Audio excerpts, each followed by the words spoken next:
નમસ્કાર, સ્પેશિયલ રિપોર્ટમાં આપનું સ્વાગત છે। હું છું સમીર। બુધવારની રાત યુક્રેનની રાજધાની કીવ માટે કતલની રાત છે।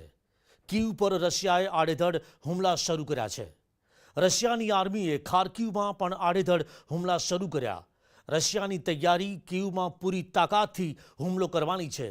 પુતિન જાણે છે કે રાજધાની કીવ પર તેમનો કબજો થઈ ગયો તો આખું યુક્રેન તેમની મુઠ્ઠીમાં હશે અને માટે જ રશિયાની રેડ આર્મી એકસાથે યુક્રેનના શહેરોને નિશાન બનાવી રહી છે।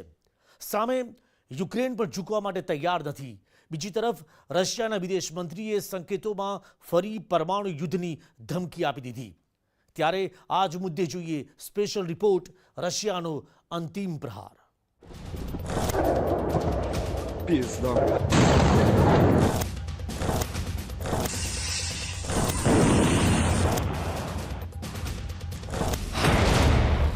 ખાર્કિવમાં રશિયાની સેનાના મિસાઇલ હુમલા।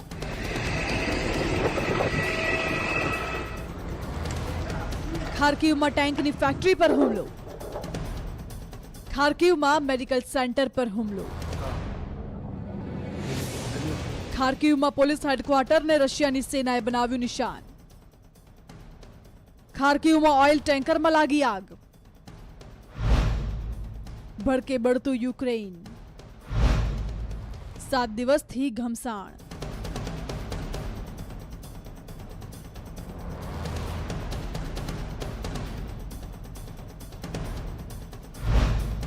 હવે શું આવશે પરિણામ? રશિયા ન માન્યું।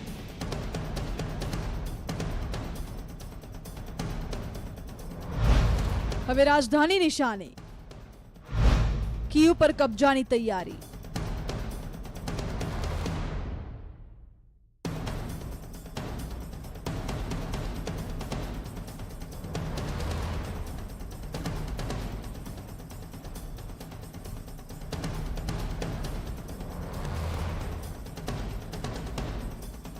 જેમ જેમ આ મહાયુદ્ધ આગળ વધી રહ્યું છે, રશિયાના હુમલા વધુ ઘાતક થઈ રહ્યા છે।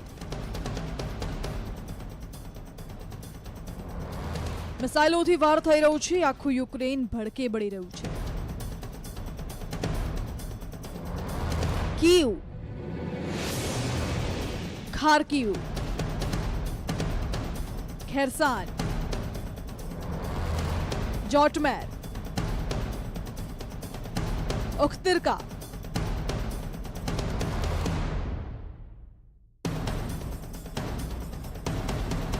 યુક્રેનના આ મહત્વપૂર્ણ શહેરોમાં આકાશ દારૂગોળાના ધુમાડાથી ભરેલું છે। રશિયાની ટેન્કો દોડતી જોવા મળી રહી છે અને યુક્રેન પર રશિયાનો કબજો થઈ રહ્યો છે। રશિયાની સેનાના આક્રમણથી યુક્રેનનો નકશો પણ બદલાઈ રહ્યો છે।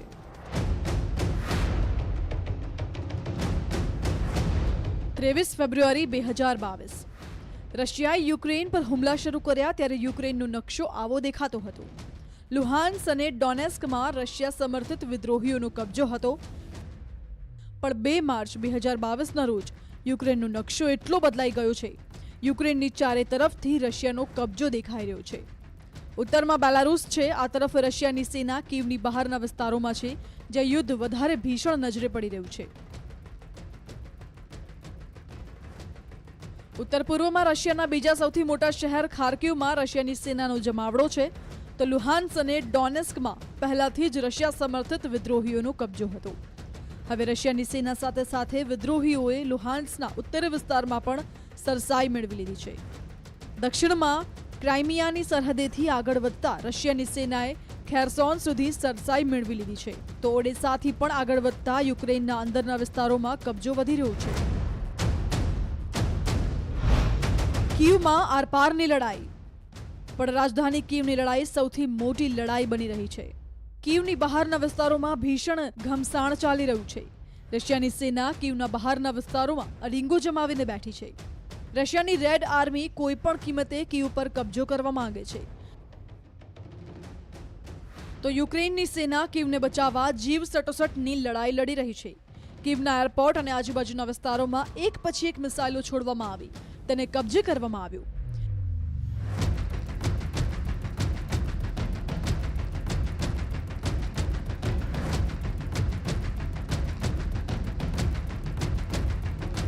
કીવમાં રશિયાની સેનાનું પહેલું નિશાન યુક્રેનના રાષ્ટ્રપતિનું રાષ્ટ્રપતિ ભવન છે. રાષ્ટ્રપતિ ભવન રાજધાની કીવની એકદમ વચ્ચોવચ્ચ છે. રાષ્ટ્રપતિ ભવન પર રશિયાના કબજાનો અર્થ હશે યુક્રેન પુતિનની મુઠ્ઠીમાં. માટે રશિયાની સેના સતત કીવમાં દાખલ થવા માટે આરપારની લડાઈ લડી રહી છે. બીજી બાજુ બીજી ટુકડી સતત કીવ તરફ કૂચ કરી રહી છે, જેથી કીવને જલ્દીમાં જલ્દી કબજે કરી શકાય.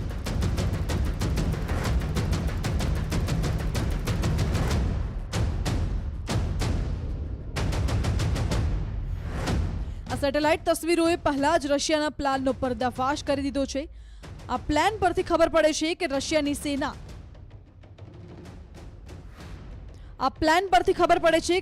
સેના એન્ડોનોલ એરપોર્ટ પાસે અડિંગો જમાવીને બેઠી છે. અહીં 65 કિલોમીટર લાંબો સૈન્ય ટ્રકોનો કાફલો જોવા મળ્યો હતો. સૈન્ય ગાડીઓ, ટેન્કો કીવ પર કબજાની લડાઈમાં મોટી ભૂમિકા ભજવશે. રશિયાની 3 ખાસ ટેન્ક આ કાફલામાં સામેલ છે. T-90 ટેન્ક, T-72 ટેન્ક અને T-80 ટેન્ક આ કાફલામાં સામેલ છે. રશિયાની આ ખાસ ટેન્ક છે જે યુક્રેનમાં મિલિટરી ઓપરેશનમાં સામેલ છે, જેમાં T-90 સૌથી આધુનિક ટેન્ક છે અને તે મોટી સંખ્યામાં છે.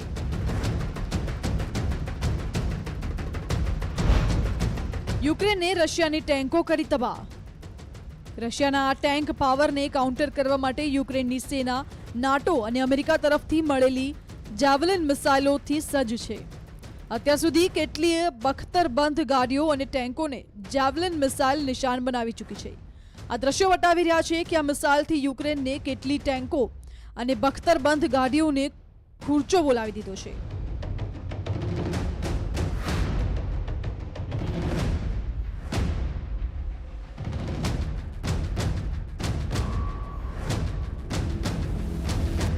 પણ પુતિનનો પ્લાન કોઈ પણ કિંમતે કીવ પર કબજો કરવાનો છે.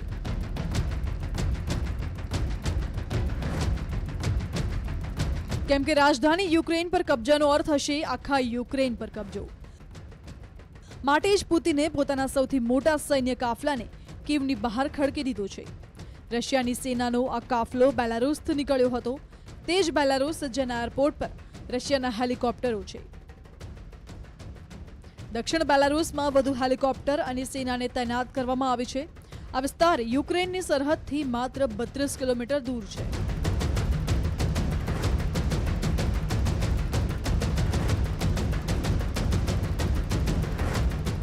मैं इस वक्त पोलैंड में खड़ी हूं, जो कि यूक्रेन का एक पड़ोसी देश है. पोलैंड में बहुत सारे यूक्रेन के लोग भाग भाग कर आ रहे हैं, क्योंकि अब ऐसा लग रहा है कि यूक्रेन की जो राजधानी है वो कीव किसी वक्त भी रूस की सेना के सामने गिर सकती है. ऐसी आशंका जताई जा रही है कि अगले कुछ घंटे बहुत ही अहम होंगे. आप जानते हैं कि पिछले 2-3 दिन से रूस की सेना कोशिश कर रही है कि वो कीव पे काबज हो जाए, लेकिन यूक्रेन की सेना ने उनको करारा जवाब दिया है. लेकिन इस बार रूस की सेना ने अपने को और मजबूत करके और ज्यादा आर्म्स के साथ वो कीव की तरफ बढ़ रहे हैं.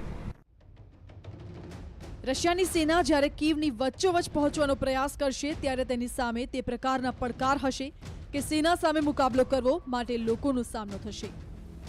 કીવમાં હવે ગોરિલ્લા યુદ્ધની પણ તૈયારી છે. જો આવું થયું તો મોટી ખુવારી થશે.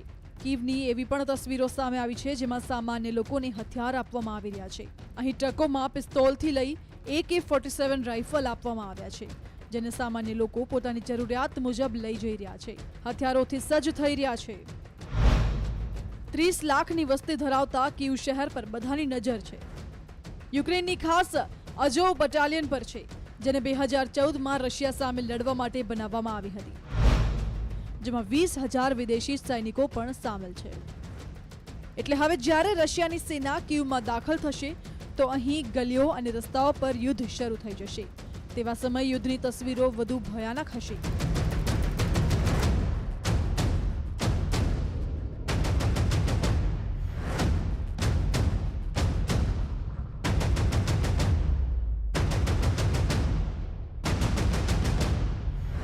રશિયાએ હવાઈ અને મિસાઇલ હુમલા વધુ પ્રબળ કર્યા છે. હુમલાથી આખું કીવ શહેર હચમચી ગયું છે. રશિયાના હવાઈ હુમલાના વિડીયો સામે આવી રહ્યા છે.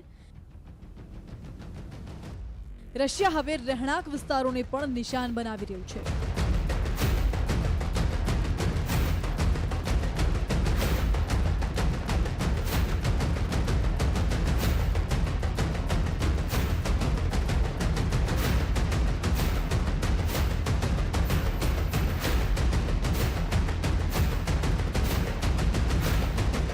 યુદ્ધના 7મા દિવસે રશિયાના નિશાને યુક્રેનનું બીજું સૌથી મોટું શહેર ખાર્કિવ રહ્યું. ખાર્કિવમાં રશિયાએ આડેધડ હુમલાઓ કર્યા. પોલીસ હેડક્વાર્ટરને નિશાન બનાવ્યું. મેડિકલ સેન્ટર પર મિસાઇલ હુમલો થયો. ઓઇલ ટેન્કર તબાહ કરવામાં આવ્યું. આ હુમલાની તસવીરો ખાર્કિવમાં તબાહીનો ચિતાર આપી રહી છે. ખાર્કિવમાં રશિયા સરકારી ઇમારતો સાથે સાથે રહેણાંક વિસ્તારોને પણ નિશાન બનાવી રહ્યું છે. રશિયાની સેના ગ્રાન્ડ મિસાઇલોથી હુમલો કરી રહી છે, જેને ટ્રક પર લોડ કરી છોડી શકાય છે.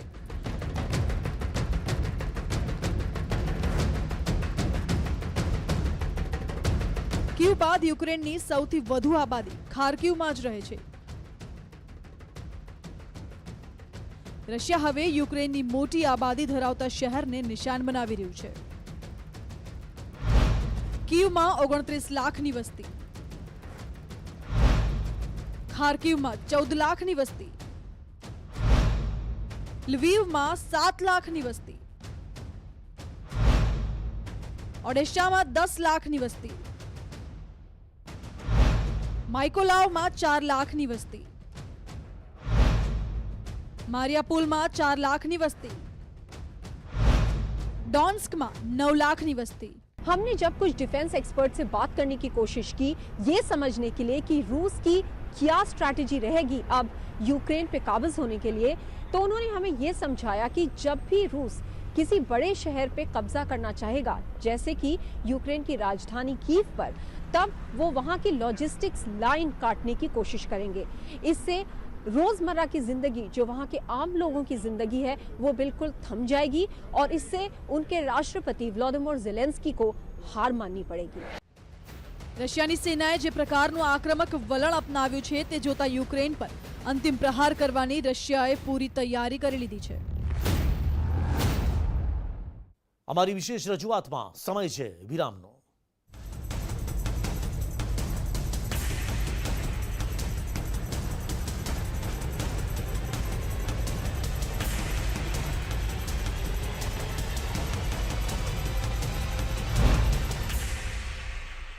મુજબ 4 કેન્દ્રીય મંત્રી યુક્રેનના આસપાસના દેશોમાં પહોંચ્યા. ઓપરેશન ગંગા હેઠળ વિદ્યાર્થીઓને વિમાનમાં બેસાડીને વતન લાવી રહ્યા છે. કેન્દ્રીય મંત્રી જીતેન્દ્ર સિંહે યુક્રેનથી ભારત પહોંચવા વિદ્યાર્થીઓનું સ્વાગત કર્યું, તો ફસાયેલા વિદ્યાર્થીઓને ભારત પરત મોકલવા માટે સરકારે વ્યવસ્થા કરી. તેઓએ ફૂલ આપી અને વિદ્યાર્થીઓનું સ્વાગત કર્યું. યુક્રેનમાં ફસાયેલા ભારતીયોની વતન વાપસીની કવાયત ઓપરેશન ગંગા હેઠળ લવાઈ રહ્યા છે. ભારતીયો સ્મૃતિ ઈરાનીએ વિદ્યાર્થીઓને આવકાર્યા.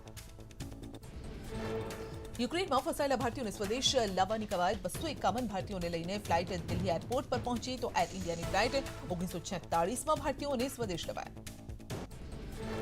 યુક્રેનમાં ફસાયેલા ભારતીયોને પરત લાવવા માટે ઓપરેશન ગંગામાં હવે એરફોર્સ પણ જોડાયું, તો ભારતે યુક્રેનથી ભારતીયોને પાછા લાવવા માટે ઓપરેશન ગંગા વધુ તેજ બનાવ્યું અને જેના ભાગરૂપે C-17 ગ્લોબ વિમાન ઉડાણ ભરશે. યુક્રેનમાં ફસાયેલા ભારતીયોને પરત લાવવા માટે ભારતીય એરફોર્સના વધુ એક વિમાને ઉડાણ ભરી, તો ઇન્ડિયન એરફોર્સનું વિમાન CB-8008 રોમાનિયા માટે ઉડાણ ભરી. યુક્રેનમાં ફસાયેલા ભારતીયોને વતન પરત લાવવા માટે ઓપરેશન ગંગા કાર્યરત. દિલ્હીમાં ઉભો કરાયો કંટ્રોલ રૂમ અને જેનાથી ફસાયેલા લોકોનો સંપર્ક થઈ શકે.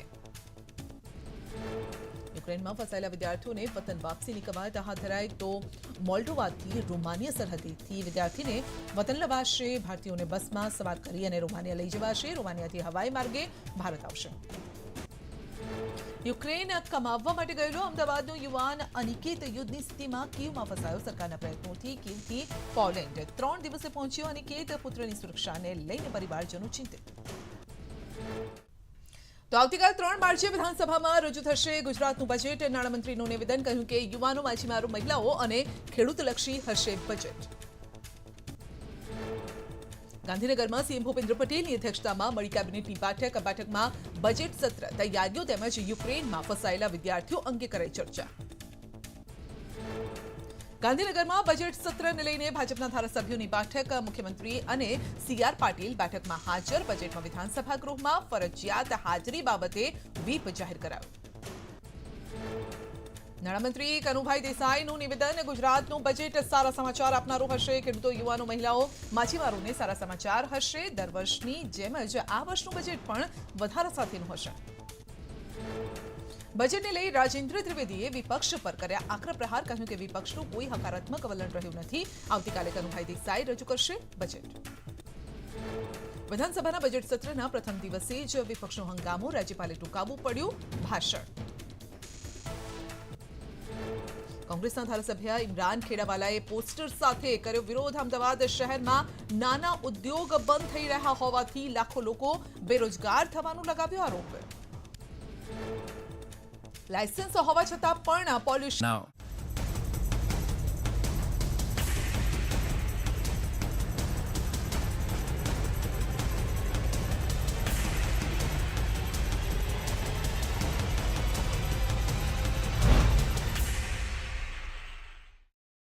રશિયાના વિદેશ મંત્રી સર્ગેય લાવરોવે સંકેત આપતા ત્રીજા વિશ્વયુદ્ધની ધમકી આપી. સર્ગેય લાવરોવે કહ્યું કે ત્રીજું વિશ્વયુદ્ધ થશે તો તેના પરિણામ ખૂબ જ ભયાનક આવશે અને તેમાં પરમાણુ હથિયારોનો ઉપયોગ પણ ખુલ્લેઆમ થશે. ત્યારે ફરી સવાલ એ થાય કે શું યુક્રેન રશિયા વચ્ચેની આ લડાઈ પરમાણુ યુદ્ધ સુધી જશે?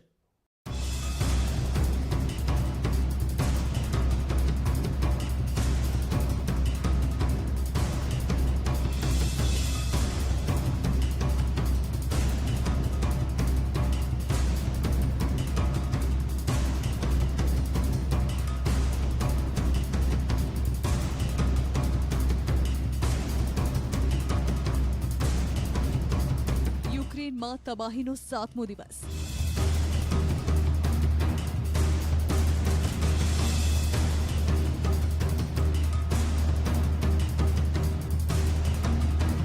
દુનિયા પર તોડાતો પરમાણુ યુદ્ધનો ખતરો.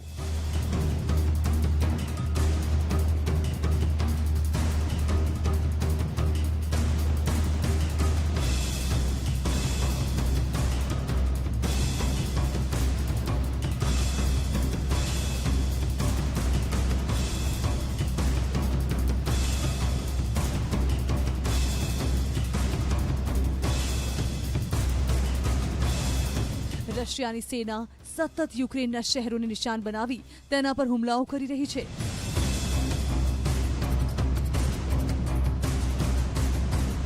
કીવ પર કબજાનું યુદ્ધ સતત ચાલુ છે. યુક્રેનના શહેર ખાર્કિવમાં પણ ભીષણ યુદ્ધ ચાલી રહ્યું છે. ખાર્કિવ પર કબજો કરવા માટે રશિયાની સેનાએ હવાઈ હુમલા વધુ ઘાતક કર્યા છે.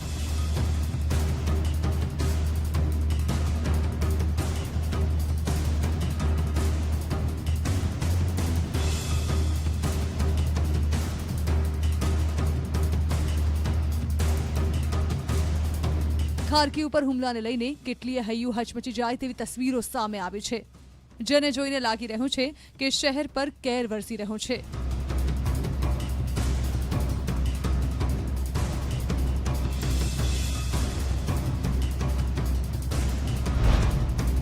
રશિયાએ આપી ત્રીજા વિશ્વયુદ્ધની ધમકી.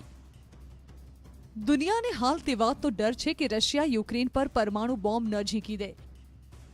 રશિયાના રાષ્ટ્રપતિ વ્લાદિમીર પુતિન અઠવાડિયાની શરૂઆતમાં જ દાવો કરી ચૂક્યા હતા કે હજુ પણ યુક્રેન પાસે સોવિયત પરમાણુ ટેકનોલોજી છે, જેનો ઉપયોગ કરી યુક્રેન પરમાણુ હથિયાર બનાવવા માંગે છે. 27 ફેબ્રુઆરીએ પુતિને રશિયાની સેનાને પરમાણુ હુમલાને લઈ સજ્જ થવા આદેશ કરી દીધો હતો. ત્યારબાદ હવે રશિયાના વિદેશ મંત્રી સર્ગેય લાવરોવે સંકેત આપતા ત્રીજા વિશ્વયુદ્ધની ધમકી આપી છે. સાથે જ પરમાણુ હથિયારોના ઉપયોગના પરિણામોને લઈ દુનિયાને ચેતવી છે. આ બધા સંકેતોનો અર્થ તેઓ કાઢવામાં આવી રહ્યો છે કે રશિયા પરમાણુ હથિયારના ઉપયોગની તૈયારી કરી રહ્યું છે. જો ત્રીજું વિશ્વયુદ્ધ થશે તો તેના પરિણામો ખૂબ જ ભયાનક આવશે અને એમાં પરમાણુ હથિયારોનો ઉપયોગ પણ ખુલ્લેઆમ થશે. અમે પહેલાથી જ સ્પષ્ટ કરી દીધું છે કે અમે યુક્રેનને પરમાણુ હથિયારો મેળવવાની મંજૂરી નહીં આપીએ. જે યુદ્ધ ચાલી રહ્યું છે તેના માટે અમેરિકા અને પશ્ચિમી દેશો જવાબદાર છે. તેમણે રશિયાને આપેલા વચનો પૂરા નથી કર્યા. યુક્રેન શરૂઆતથી જ અમેરિકાના ઇશારે ચાલી રહ્યું છે. રાષ્ટ્રપતિ પુતિનનું એલાન હવે વિદેશ મંત્રીના નિવેદનથી દુનિયામાં દહેશત છે. આ પહેલા પણ રાષ્ટ્રપતિ પુતિન તે વાતનું એલાન કરી ચૂક્યા છે કે કોઈ પણ દેશે રશિયા અને યુક્રેન વચ્ચેના યુદ્ધમાં દખલગીરીનો પ્રયાસ કર્યો તો તેને પણ ગંભીર પરિણામ ભોગવવા પડશે. પુતિનના નિવેદનને પરમાણુ યુદ્ધનું અલ્ટિમેટમ માનવામાં આવે છે. अभी तो रूस की कोशिश यह है कि यूक्रेन में कन्वेंशनल वेपन से ही जीत मिल जाए, लेकिन चूंकि युद्ध की क्षमता में वह बहुत ज़्यादा विध्वंसक रूप इसलिए नहीं अपना रहे हैं क्योंकि वो नहीं चाहते कि यूक्रेन की सीधी साधी जनता को इसका खामियाजा भुगतना पड़े. उनकी कोशिश ये है कि यूक्रेन के प्रेसिडेंट इस बात को समझें और रूस की बातों को कम से कम उस लेवल तक मांग लें जिससे यह युद्ध बंद हो सके. लेकिन अगर ऐसा नहीं हुआ, जिसकी संभावना काफ़ी ज़्यादा है, तो रूस द्वारा टैक्लियर न्यूक्लियर बम छोड़े जाने की संभावना से इनकार नहीं किया जा सकता.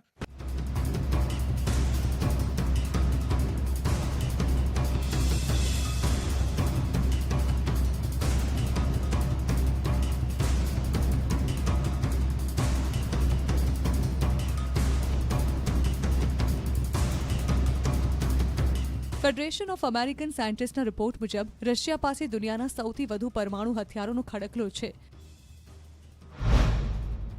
એફએસના અંદાજ મુજબ રશિયા પાસે 4,497 પરમાણુ બોમ્બ છે.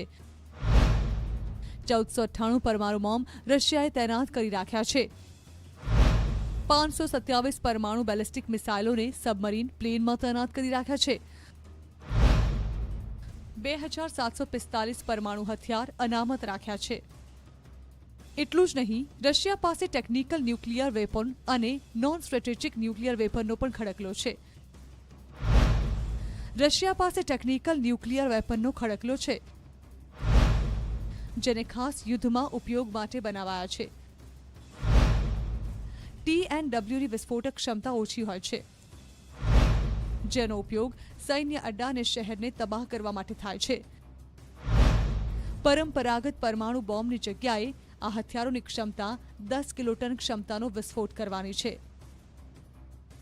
રશિયાના પરમાણુ ખડકલામાં તે દરેક વિનાશક હથિયાર છે જેનો ઉપયોગ કરી રશિયા દુનિયાના નકશા પરથી યુક્રેનનું નામો નિશાન મિટાવી શકે છે કે પછી યુક્રેનના મહત્વના શહેરો પર ટેકનિકલ ન્યુક્લિયર બોમ્બનો ઉપયોગ કરી શકે છે.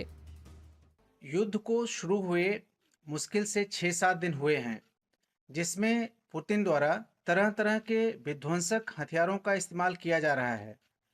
इनफैक्ट कन्वेंशनल वेपन्स में अब एक कड़ी आगे भी वो चल चुके हैं, जिसमें उन्होंने वैक्यूम बॉम्ब का इस्तेमाल किया है. अब इसके आगे की कड़ी परमाणु बम की सीरीज में शुरू होती है. उसकी ज़रूरत पड़ेगी या नहीं, यह इस बात पर डिपेंड करेगा कि क्या नाटो फिजिकल फॉर्म में इस युद्ध में कूदता है या नहीं. परमाणु बम के इस्तेमाल करने की ड्रिल को युद्ध के शुरू होने के पहले ही पुतिन ने जाकर मौके पर निरीक्षण किया था और वह उसकी प्रोसेस से अस्वस्थ थे और हाल ही में उन्होंने इसके यूज़ करने की संभावना भी जताई है. हालांकि उम्मीद है कि वह ऐसा कोई कदम जल्दी में नहीं उठाएंगे जब तक कि ऐसा करना उनके लिए बहुत लाजमी न हो. એવું નથી કે અમેરિકા અને નાટો દેશ આ વાતને નથી જાણતા. રશિયા પર અંકુશ રાખવા માટે અમેરિકાએ પણ યુરોપના 5 દેશોમાં પરમાણુ હથિયાર તૈનાત કરી રાખ્યા છે. અમેરિકાએ બેલ્જિયમ, જર્મની, નેધરલેન્ડ, ઇટલી અને તુર્કીમાં પોતાના 150 પરમાણુ બોમ્બ તૈનાત કરી રાખ્યા છે. अमेरिका ने नाटो देशों में अपने ढेर सारे सैनिकों और परमाणु बम का डिप्लॉयमेंट कर रखा है ताकि ज़रूरत के समय उनका इस्तेमाल किया जा सके. लेकिन जब यूक्रेन का मसला सामने आया तो नाटो के सेक्रेटरी जनरल ने स्पष्ट किया कि यूक्रेन के लिए सीधे युद्ध में नाटो हिस्सा नहीं ले सकता क्योंकि यूक्रेन नाटो का हिस्सा नहीं है. और अगर यह स्थिति बनी रही और नाटो का यही अप्रोच रहा तो सोवियत यूनियन के उत्तराधिकार के रूप में उभरा रूस अगर टैक्टिकल न्यूक्लियर स्ट्राइक यूक्रेन में करता है तभी भी उसका सीधा प्रतिकार अमेरिका न्यूक्लियर वेपन्स के फॉर्म में करे, इसकी संभावना थोड़ी कम लगती है. और हो सकता है कि अगर यूरोपियन यूनियन में यूक्रेन को जगह मिली और बाद में नाटो उसमें हस्तक्षेप करने के अपने अधिकार को बचाना चाहता है, तो शायद यूक्रेन को वो नाटो में भी शामिल कर ले। अगर यूक्रेन नाटो में शामिल हुआ, उसके बाद नाटो को ये पूरा अधिकार होगा कि यूक्रेन की हिफाजत के लिए जो भी कदम उठाने हैं वो उठाए जाएंगे। और उस समय अगर रूस ने टैक्टिकल न्यूक्लियर स्ट्राइक किया, तो उसका जवाब देने के लिए अमेरिका और नाटो देश भी पूरी तरह स्वतंत्र होंगे।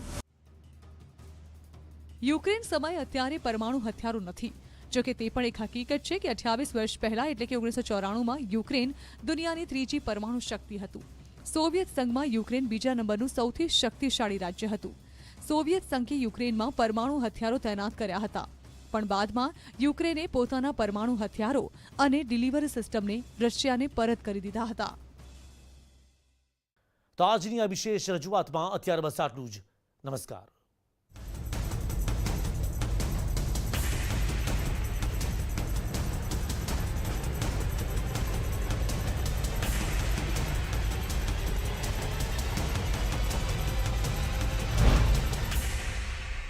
તો યુવાનો મહિલાઓ માછીમારોને સારા સમાચાર હશે. દર વર્ષની